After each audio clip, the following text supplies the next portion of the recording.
Bienvenidos al debate de France 24, soy Santiago López González.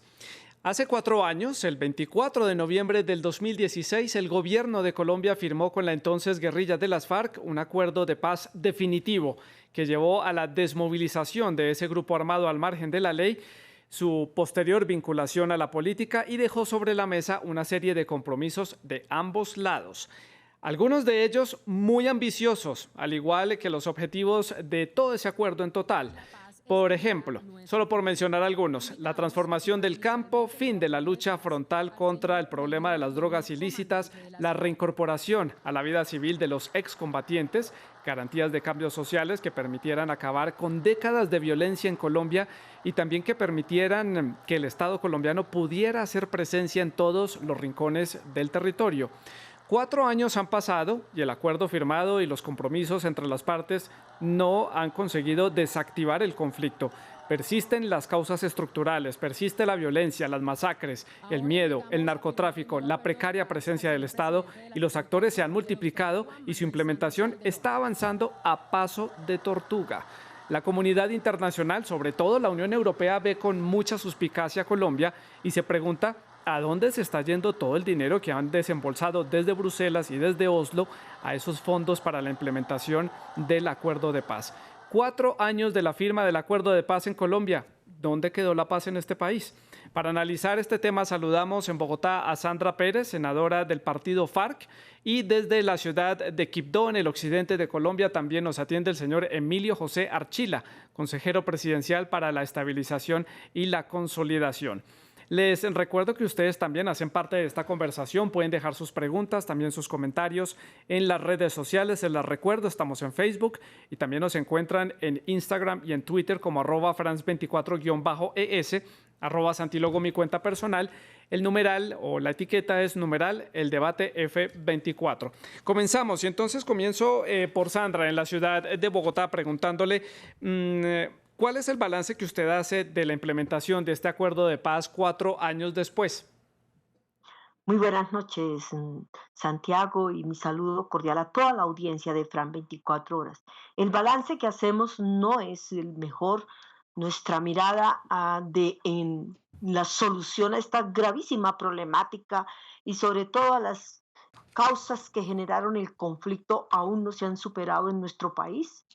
En los territorios, en la Colombia profunda, persiste el conflicto, se ha recrudecido la violencia, tenemos asesinatos, 243 firmantes de la paz asesinados, líderes, lideresas, masacres en nuestro país. Y este no es un buen síntoma de avance en la implementación del acuerdo.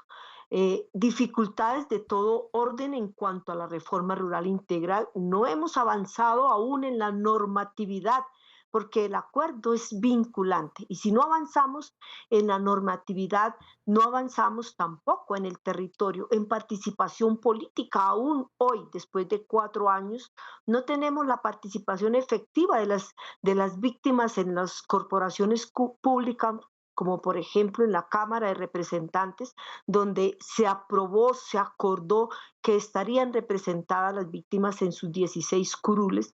No avanzamos en la terminación, en la paz completa. Tenemos que continuar con los diálogos o al Sí. gobierno nacional continuar con los diálogos con el ELN, por ejemplo, la erradicación de los grupos violentos que generan tanto zozobra, miedo y terror en los territorios de nuestro país, el Sí. desmantelamiento de los grupos paramilitares, por ejemplo. No avanzamos en el programa de sustitución gradual de cultivos de uso ilícito. No, tenemos un pequeño avance, sí, en el sistema integral de verdad, justicia, reparación y no repetición. Eso es Sí. lo que tenemos hoy. Nuestro balance no es el mejor, el balance no es positivo porque son 4 años que ya llevamos de la firma del acuerdo. Sí. Emilio, su opinión para terminar esta primera ronda, para ponernos en perspectiva sobre la situación. ¿Cuál es el balance que usted hace? Muchas gracias, Juan, y gracias por la oportunidad para poder transmitirle a todos sus oyentes, a quienes saludo, y muchísimas gracias por esta invitación, la verdadera opinión de la Unión Europea. La opinión de la Unión Europea la transmitió la embajadora Lombard coincidencialmente hoy mismo y la embajadora Lombard no tiene preocupaciones de a dónde está dirigiendo sus recursos. La Unión Europea confía plenamente en los lineamientos que están del gobierno colombiano. Y permítame, Juan, señalarle cómo Santiago. se materializa eso. Qué pena, Santiago.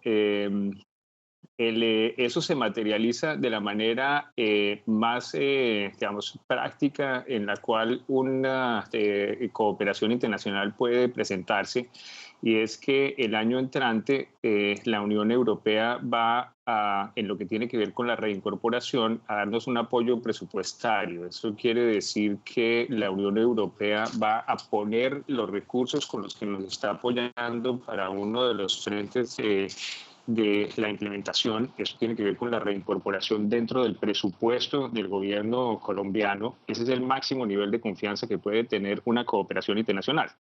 Y es de esa manera porque en términos de reincorporación, para darle una idea a los televidentes, nosotros hemos logrado que 13.000 excombatientes en solo 2 años estén el 98% de ellos bancarizados, el 85% de ellos dentro del sistema de salud colombiano, el 85% de ellos en el sistema de pensiones. Extendimos el apoyo financiero para acompañarlos en su proceso de reincorporación. La mitad de ellos, entre empresas, proyectos productivos y empleos fijos, tienen ya un ingreso fijo que les permite autosostenerse, y el 75% de ellos contestan que ven su futuro con optimismo. Luego, ojalá ahorita tengamos tiempo de revisar los demás campos, Sí. lo que tiene que ver con víctimas, lo que tiene que ver con sustitución voluntaria de cultivos, lo que tiene que ver con la implementación de los programas de desarrollo con enfoque territorial, lo que hace referencia a la reforma rural integral. Y si uno se toma el tiempo de mirar los resultados, ve no solamente que tenemos unos resultados muy importantes, sino que estamos dejando las bases para que se aprovechen los 15 años de implementación y se logren las transformaciones del país. Emilio, Sandra, yo no voy a entrar en este debate de buscar quién es el culpable de por qué esto avanza o no avanza. Quiero ir más allá de eso y puedo hacer esta ronda a la inversa y empiezo con Emilio. Y aquí usted da unos resultados, hay otra cara de la moneda que ve otro tipo de resultados, pero la percepción que hay a nivel internacional y que uno nota en los medios de comunicación de su país, de Colombia, es que no se están implementando a la velocidad que estaban presupuestados avanzar dentro de los protocolos que fueron aprobados. ¿Por qué entonces está esa percepción? Usted nos da unos resultados, Sandra nos dice de otros y de otros que están pendientes. ¿Por qué entonces la percepción por fuera es que no está marchando? Yo soy un muy mal comunicador, entonces no sabría cómo decirle eso, pero permítame hacer referencia a algunas declaraciones recientes, y no declaraciones de particularmente quienes son, digamos, miembros de los partidos que los apoyan. Tuvimos una declaración del presidente Santos con ocasión de los 4 años de la firma del acuerdo, y contrario a la manera, y lo digo con profundo respeto para usted, contrario a la manera como usted hacía la presentación, él decía, este acuerdo ha salvado decenas de miles de vidas. Cuando el presidente Santos dice que se han salvado decenas de vidas, de cientos de vidas, miles de vidas, obviamente eso no tiene que ver con la firma de un acuerdo. Firmar un acuerdo no produce, no salva vidas. Lo que salva vidas es la manera como lo estamos implementando.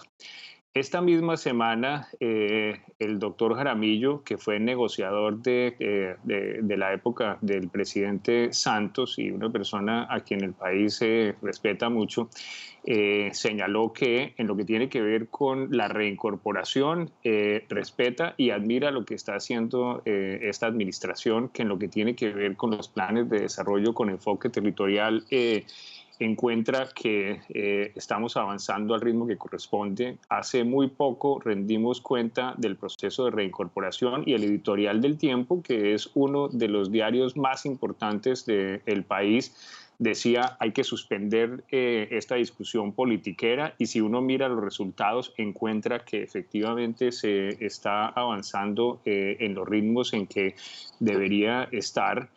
El exministro Ocampo, economista en jefe del Banco Interamericano de Desarrollo durante mucho tiempo, hizo el análisis de lo que hemos hecho con los planes de desarrollo con enfoque territorial y decía esto es precisamente lo que se debería hacer, asunto en el cual hace muy poco el ministro de Hacienda de la administración Santos, el doctor Cárdenas, coincidía con que si reactivamos la economía en la manera como lo estamos haciendo en esos territorios va a ser significativo para el post-COVID. Luego, este es un tema muy complejo, es un tema en donde siempre existen opiniones, depende de la opinión que uno quiera leer, es lo que yo pienso finalmente. Sí. Sandra, ¿y cuál es su perspectiva sobre este tema? ¿Por qué cree usted que no está avanzando? Como lo digo, que esa es la perspectiva que tenemos desde afuera, que vemos que el acuerdo de paz se está implementando muy despacio. ¿Cuál es su perspectiva? Mira, Sebastián, Santiago. perdóname, Santiago. Eh, yo, por ejemplo, reconozco el gran trabajo y el enorme trabajo que hace el doctor Archila por cumplir con el proceso de reincorporación, pero el proceso de la reincorporación no es la implementación integral del acuerdo. El proceso de reincorporación cobijará, si al caso, el 95% de lo que significa ese gran edificio que es el acuerdo final firmado en La Habana. La implementación del acuerdo es mucho más grande, integral en su totalidad, y por eso nosotros hacemos, por ejemplo, mira, en materia de normativa no hay grandes avances desde mayo 31 del 2019, porque en la legislatura que empezó el 20 de julio no se aprobó ningún proyecto de ley relacionado con el punto 1 del acuerdo, ¿sí? De manera que el estado de la implementación normativa sigue siendo incompleto. Nosotros no avanzamos ni siquiera en la parte normativa. Por el Congreso de la República no hemos recibido el primer proyecto de ley que sea vinculante al acuerdo, que nos vincule a la implementación del acuerdo. Hasta hoy no. Entonces tenemos un bloqueo en cuanto a la normatividad, que es importante para que esta normatividad se sienta en el territorio. No es solo la implementación de los PEDET, porque los PEDET incluso tienen una lectura, a los PEDET les han sustraído su acción renovadora, su acción transformadora, y los han municipalizado, o sea, los micro PEDET que se van a implementar no es lo que se acordó, por ejemplo, en el acuerdo. Pero aparte de esto, en el programa de sustitución de cultivos, extrañamente el gobierno, por ejemplo, no permite que se afilien más familias. Tenemos el caso de Norte de Santander, este departamento que tiene límites con Venezuela, en la zona de Tibú. A los campesinos no se les está permitiendo la afiliación al programa de sustitución gradual, pero no solamente es esto, a nivel nacional tenemos una parálisis de la ejecución de este programa tan importante que es el de sustitución de cultivos de uso ilícito. Y así sucesivamente nosotros no vemos avances en la implementación del acuerdo en los demás puntos, solamente si hay que resaltar que después de la peregrinación por la vida y por la paz, que se reunió una delegación con el presidente de la República, se acordaron unos puntos importantes. De eso ya tenemos un decreto, el doctor Archila debe de conocerlo, un decreto de la compra, por ejemplo, de tierras para los espacios que aún hoy no las tenemos. En seguridad, lo más importante, Sebastián, es que no tenemos seguridad. Si no tenemos vida, no tenemos nada, no tenemos derecho, no tenemos dignidad. Y ese es uno de los términos que hoy nos tiene bastante preocupados, porque en esos aspectos estamos mal. Tenemos asesinatos de combatientes el día martes 24, que cumplimos los 4 años de aniversario, nos asesinaron otra firmante de la paz, una compañera que dejó a su hijita huérfana, por ejemplo. Y esto llama la atención. Esto no es Sí. cualquier cosa. No estamos contabilizando los mismos muertos que teníamos en la época de la guerra. Claro que no, eso pasó, mermó. Pero hoy, después de la firma de ese acuerdo, 4 años después, debería de no haber ni un solo asesinado, ni un solo muerto en nuestro país. Emilio, es claro que esta firma de este acuerdo de paz, pues obviamente no iba a convertir a Colombia inmediatamente en un país completamente pacificado, en un país como un país europeo, Suiza, Noruega, que eso es lo que mucha gente pensó, que al otro día inmediatamente la paz quedaba construida, implementada y el país empezaba un nuevo capítulo. Es un proceso muy largo y cerrar una herida de 50 años de conflicto no se hace de la noche a la mañana, pero lo que se ha Sí. notado a nivel internacional es que sí hay un incremento en el número de masacres y de violencia a diferentes sectores de la sociedad, los líderes sociales, también defensores de los derechos humanos, algunos excombatientes, como lo mencionaba Sandra. ¿A qué se deben estos ataques y este incremento de las masacres en diferentes puntos del país? Yo ahí, tendría en cuenta varias cosas. Primero, con quien estoy compartiendo hoy este escenario, era una excombatiente. Es una excombatiente que, además de eso, por distintos motivos, es un símbolo.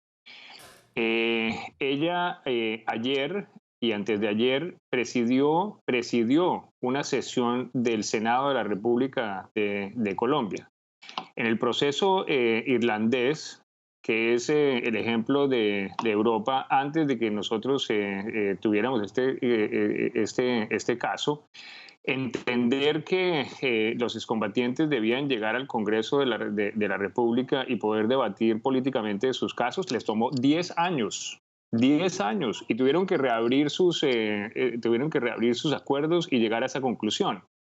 En el caso colombiano, en 3 años lo logramos. En 3 años logramos que participaran en las elecciones locales. El país Colombia, en 3 años tenemos una justicia transicional andando y en el proceso irlandés, que era el ejemplo europeo antes de que nosotros fuéramos el ejemplo, este tema no se ha resuelto. Digamos, para que entendamos un poco al ritmo al cual Colombia ha venido avanzando.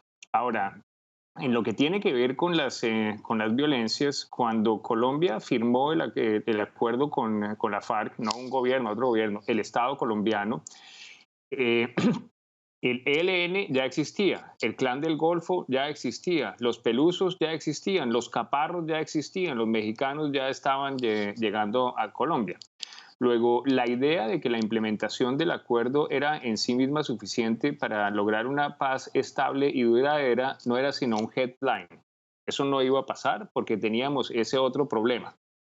Y de manera, y lo digo absolutamente respetuosa con usted, las cifras no coinciden con su apreciación inicial, por la siguiente razón.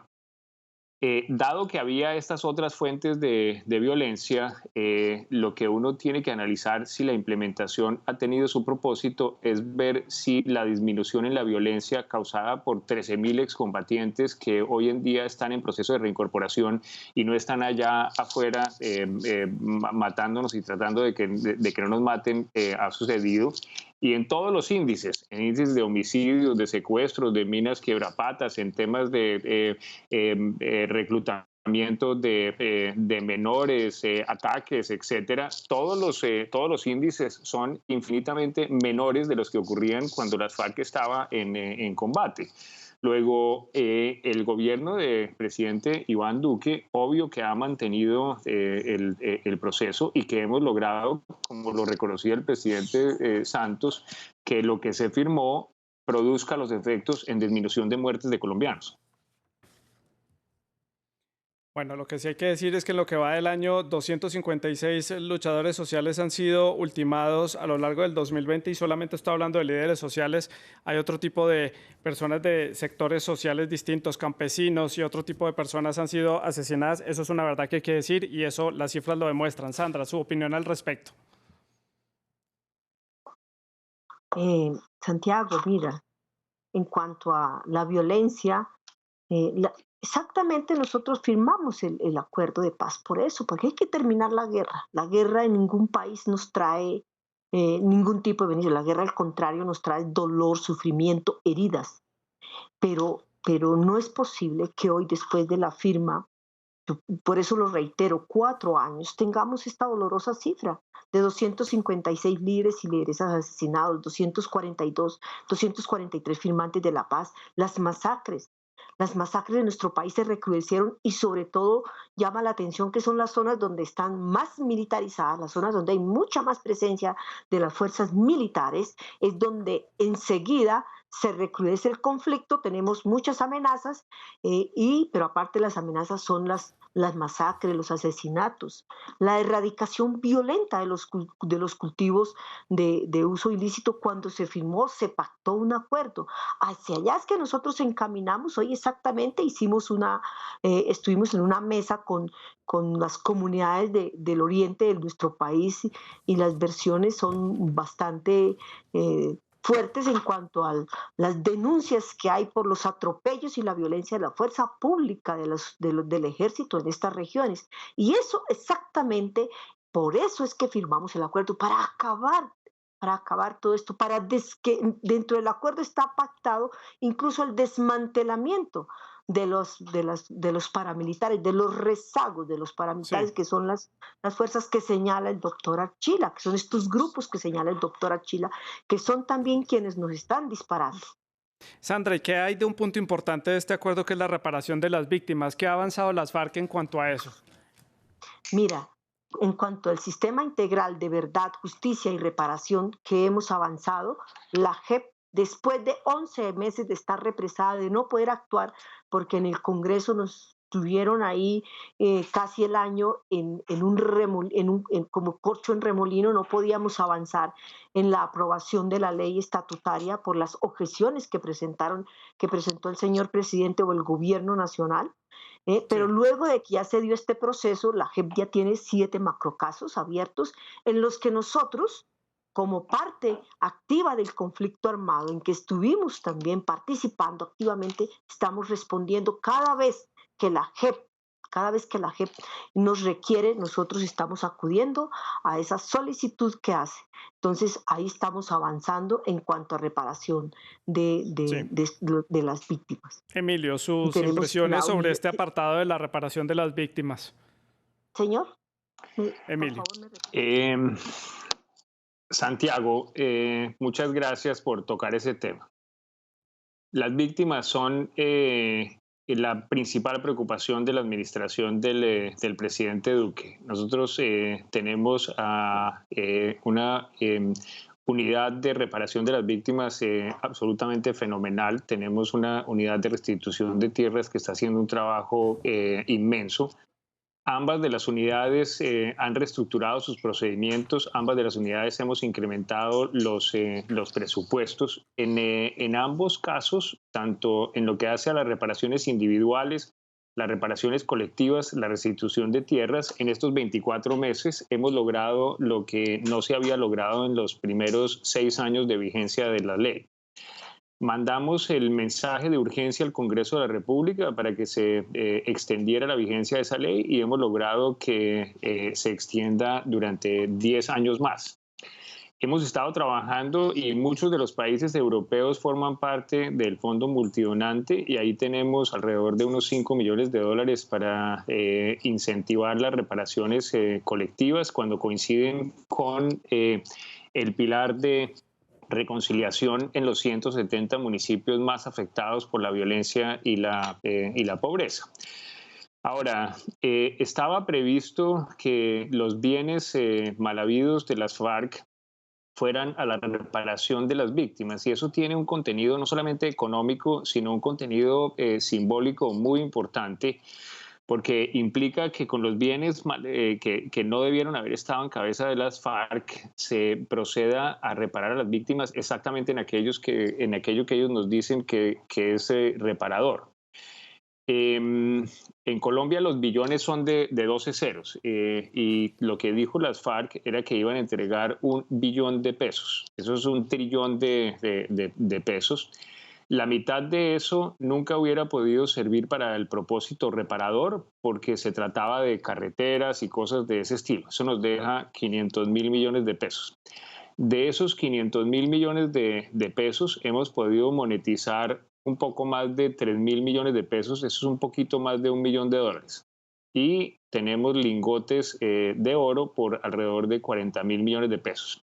Pero no hemos llegado ni siquiera a 100.000 millones de pesos, no hemos llegado ni siquiera al 20% de lo que ellos mismos dijeron que nos iban a entregar para las víctimas. Sí. A nosotros nos parece muy importante que eso se haga y por eso hemos puesto a la Sociedad de Activos Especiales a completa disposición, el Ministerio de Defensa a completa disposición, el Ejército y la Policía para protegerlos, a que nos digan dónde están esos bienes. Sí. Ahora, yo terminaría con esto y es, la verdad, yo creo en la voluntad de los excombatientes y la razón por la que creo en la voluntad de los combatientes es porque tenemos 13.000 de ellos que están siguiendo su proceso de reincorporación. Luego, yo esperaría que los líderes, quienes tienen las capacidades, estén a la altura de sus propias personas que están comprometidos y que avancemos en el cumplimiento de esta obligación. Lo mismo que estamos pendientes que nos entreguen la información sobre el narcotráfico y que avancemos en el tema de... Para allá iba mi siguiente punto, Elías y Sandra, y era sobre el narcotráfico, que sigue siendo una gran problemática en Colombia, sigue siendo un tema central, transversal en todas las capas sociales y afecta principalmente las zonas del Pacífico y del Golfo de Urabá, que es la frontera con Panamá en el Caribe. Las FARC, Sandra, se habían comprometido a entregar las rutas del narcotráfico y uno de los cuestionamientos que se le hacen en estos informes de este balance de 4 años es que precisamente las FARC no han dado a conocer cuáles eran las rutas del narcotráfico y tampoco han entregado la totalidad de los bienes. Este capítulo está en pausa, entonces, ¿qué hay que decir al respecto? Vea, Sebastián, voy a empezar por los bienes. Santiago, voy a empezar por los bienes. Perdóname que me equivoque, estoy como el doctor Archila. No se ha podido materializar la entrega de los bienes, y esto lo sabe muy bien el doctor Archila, por razones de orden público, ya que en muchas de las zonas donde están ubicados algunos inmuebles, hay amenazas de grupos armados que incluso han asesinado. Hace poco tuvimos el asesinato de uno de los compañeros que estaba haciendo el recorrido por el Sur del Bolívar y exactamente estaba recogiendo los predios que están en el inventario y fue asesinado. ¿Sí? Sí. Pero mira que aquí también tenemos, ¿sí? Nosotros también, mayo 17, 29 de mayo del 2017, nosotros entregamos el listado de todo lo que teníamos de economía de guerra, que nunca debieron, no, a nosotros nos impusieron una guerra en 1984. Ahí nos impusieron una guerra con un fuerte bombardeo que hicieron a 4 asentamientos campesinos en el centro y en la parte sur de nuestro país, ¿sí? Y entonces no es que hayan estado, es la economía de guerra que tenía un conflicto que nos tocó enfrentar, a una guerra que nos impusieron enfrentar. Pero aquí yo tengo los datos. Mira, en bienes inmuebles se han entregado por valor de 441.503 millones. En efectivo, 2.500 millones. En semovientes, ganado y cabalgares, 4.135 millones. En medios de transporte, 8.000. Sí, Sandra, me queda poco tiempo. Le pido por favor que sea puntual con su respuesta porque debo abordar otro tema y me queda poco tiempo. Perfecto, pero esto nos suma 934.755.718 millones de pesos, pero una suma importante que hay que tenerla en cuenta, que en armamento se entregó, Sebastián, se entregó 210.172 millones. Esa era nuestra economía de guerra.